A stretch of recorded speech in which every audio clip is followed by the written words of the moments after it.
Vamos voltar a falar da guerra na Ucrânia, mas dos impactos. Trouxemos agora há pouco a questão do combustível, do petróleo, como que isso influencia.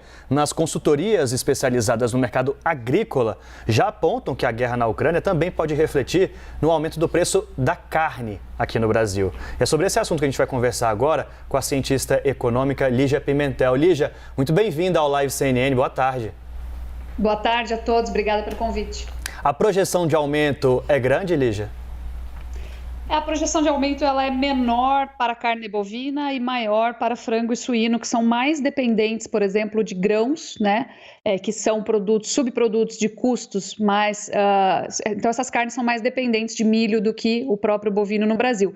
Aqui no Brasil, a gente faz bastante uso de pastagens, então o Brasil acaba ficando mais competitivo nesse sentido, mas ainda assim também faz uso de grãos na terminação desses animais. Então, com certeza, a gente vai ver impactos de custos que já estavam bastante pressionados, então continuarão pressionados e ainda um pouco mais para cima, tanto para boi, quanto para suíno, quanto para frangos, em escala crescente, aí maior, né, mais significativa para frango, pouquinho menor para suíno, mas também bastante intenso, e menor para a carne bovina.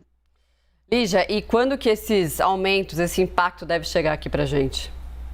Começa a chegar imediatamente, né? Esse cenário inflacionário, ele acaba contaminando tudo que é custo de produção, inclusive na indústria, né, em outros setores, mas ele já chega imediatamente. Quem quiser comprar milho hoje já sentiu a alta do milho no mercado spot, né, no mercado de compras à vista, né, que a gente chama de da mão para a boca, e também para quem quer comercializar em contratos futuros, comercializações antecipadas, também já sente a alta desses custos. Nós temos também custos com combustíveis que permeiam, custos com insumos dolarizados, já que o dólar subiu de preço, né?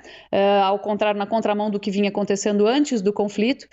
E nós temos também a questão bastante debatida aí dos fertilizantes, que também sobem de preço e acabam trazendo consequências para toda a cadeia. Então, a gente tem uma série de fatores que determinam, que impactam diretamente o custo de produção agropecuário e boi gordo, carnes, né? Frango, suíno não ficam de fora. E o que pode ser feito para amenizar esse impacto, Lígia? Agora que já aconteceu, fica difícil amenizar, né? Mas a gente tem instrumentos de comercialização antecipada, contratos futuros, em que a gente tenta usar para evitar que uma alta maior futura, né, daqui para frente, uma alta ainda mais intensa, continue impactando. Mas agora, de fato, a gente já transbordou o copo e os insumos já estão mais caros. Daqui para frente vai ficar mais difícil para quem precisa comercializar agora, nesse período imediato. Lígia, você tocou num ponto importante, que é em relação aos fertilizantes. A gente corre o risco, algum tipo de risco de desabastecimento? Olha, a Andav diz que a gente tem reservas para os próximos 3 meses. Então, sim, a gente tem aí no radar que depois de 3 meses a gente está à deriva. O governo brasileiro promoveu aí uma ação bem rápida, né? Já foi falar com substitutos, já que a Rússia é responsável por mais ou menos 20% dos fertilizantes que a gente importa, que a gente consome, na verdade.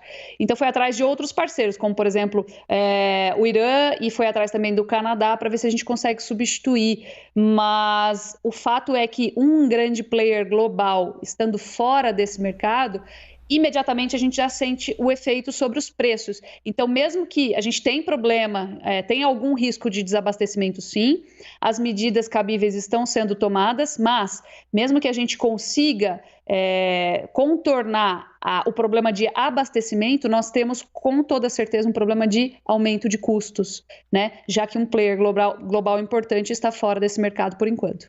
É preocupante porque o frango, que até então era uma alternativa, deve aumentar de preço. Então, o ovo, que também era uma outra alternativa, também deve ter seu impacto devido a todo esse contexto que você nos traz. Lígia, dá para falar quanto deve aumentar? Muito difícil a gente determinar aí quanto deve aumentar, até porque tem muitas incertezas que envolvem o próprio conflito. Quanto ele vai durar, quem vai se envolver, né? Até onde ele vai em termos de destruição. A gente sabe que o consumidor russo, o conflito não é na Rússia, o conflito geograficamente é na Ucrânia, mas a Rússia está sofrendo bastante com as sanções, está praticamente isolada e desconectada do mundo, financeiro, logisticamente também, financeiramente e logisticamente. Tem buscado algum refúgio aí, por exemplo, em sistemas de pagamento na China, né, para conseguir contornar o fato de a Mastercard e a Visa estarem fora, né, da atuação.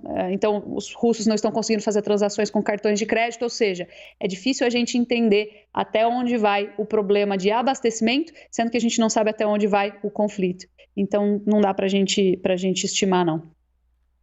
Tá certo, a gente conversou com a Lígia Pimentel, cientista econômica e CEO da Agrifato. Muito obrigada, Lígia. Até uma próxima. Obrigada, até a próxima.